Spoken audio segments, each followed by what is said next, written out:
But, that's why the Democrats fear these blogs, because they'll come after them. They're going to cannibalize their own. They're after Pelosi now. Yeah. I mean, Cindy Sheehan and her crew, they're throwing stuff at Pelosi's house. Well, listen, Cindy Sheehan, you and I differ a little on. Once you lose your kid, you're so devastated, I don't even, you know what I mean? God bless her. She can say whatever she wants. She paid the ultimate ante in my book, even if it's anti-American. It's a mother who lost her kid, and I can't even imagine. So, she can... All right. I'm giving her a pass. I'm just so heartbroken for her. And you and David Letterman, you can do that all day long. All right, Dennis Miller. It's like Cindy Sheehan with that high, squeaky voice, having that Tourette syndrome. Yeah, but I can't, I differ with everybody on the Cindy Sheehan thing, most people, because, Annie, she lost her kid. And after you pay that price, you can say whatever you want. I honest to God, that's the way I... All I'm pointing out is the weird contrast of the childlike voice with Mother Effer, George Bush, and... Well, I just feel protective of her because she is in no way, shape, or form Van Jones. Joining us right now is Cindy Sheehan. Cindy, welcome to the show. Hi, Dennis. Thanks for having me. Brag on your son. Just tell me about Casey. Brag on my son? Well, I'm just saying, tell me what kind of boy he was. Okay. No. I thought you said rag on my son. Oh, no, I wanted you to, I was clarifying that. Oh, no, listen, Yeah. There's no irony, no nothing here for me. I'm devastated for you. When I see you from afar, I always include you in my prayers. I don't even understand, I can't even fictionalize in my head what this pain is like. But tell me about Casey. Well, Casey was my oldest child. He was the first of 4 children, 2 boys and 2 girls, and he was just an amazing, I'm a mom speaking here, Sure. so, he to me was the best kid in the world, and he was always just so good and so faithful, and he never caused, his dad and I any problems whatsoever. Mm-hmm. I can't say that about his siblings, but, we're a normal American family. Yes. He was an Eagle Scout. He was a very faithful Catholic. He loved his church. He loved God. He always lived, he's one of those Christians who really lived by what the teachings of Christ were. He didn't want to go to Iraq. So he said, Mom, I have to go. It's my duty. And he was killed in combat just hours after the 1st Cavalry got to their post.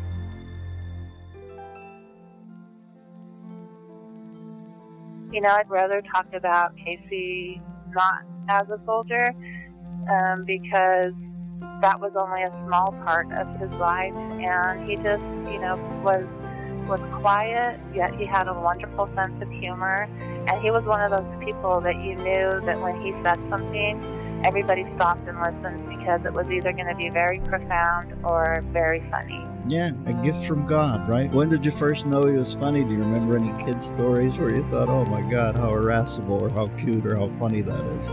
Well, he was just always just super good-natured, and he would always come up behind me when I was doing dishes or something and wrap his arms around me and give me a big kiss and tell me he loves me and things like that. He was not only good-natured, but he was just a very calming influence on our family, too. Because he was the quiet one. The rest of us we're all just very boisterous and loud all the time. And so he was like almost a touchstone for all of us. Right. When I look at you from afar and I think, God, some people just find themselves in the center of it all. And I don't have any wisdom on this. I can only tell you that anybody who has lost their child, I give the widest berth to as far as how they want to react. There are no parameters on it. It must be, I just can't imagine. I feel for you, kiddo. It's got to be the hardest break in life to be told that your bambino is passed. So I make no judgments on you at all whatsoever. I appreciate that. And losing a child, no matter how you lose a child, how you bury a child, is disordered. It's not natural.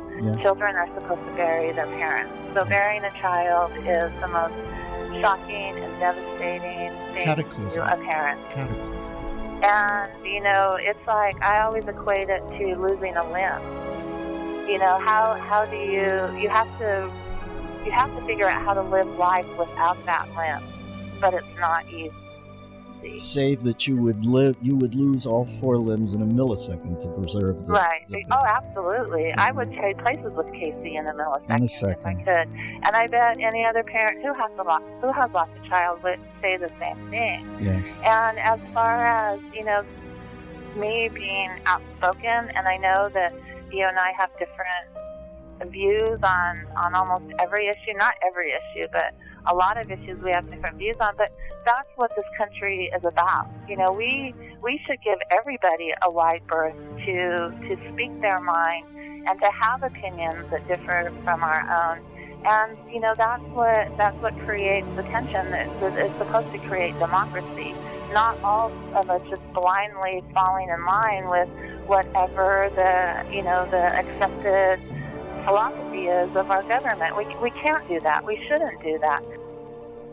You know, I was against George Bush and what he was doing, especially in foreign policy, but I'm against Obama and what he's doing in foreign policy also. It's not to me about politics. To me, it's about the fact that I believe these wars are wrong and I want our troops to come home.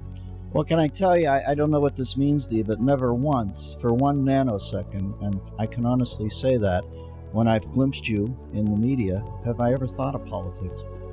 It all seems so shallow to me. It all seems to fall away so much. I think about the basic stuff of life, the Serengeti plain stuff, and a mother gives birth to a baby and eventually loses him, and all I feel for you at that moment is the deepest, sincerest empathy I can, and I'm devastated for you. I make no judgments on what you do. I just wanted to let you come on and have people here, you know, because you become almost like a hot button in the culture.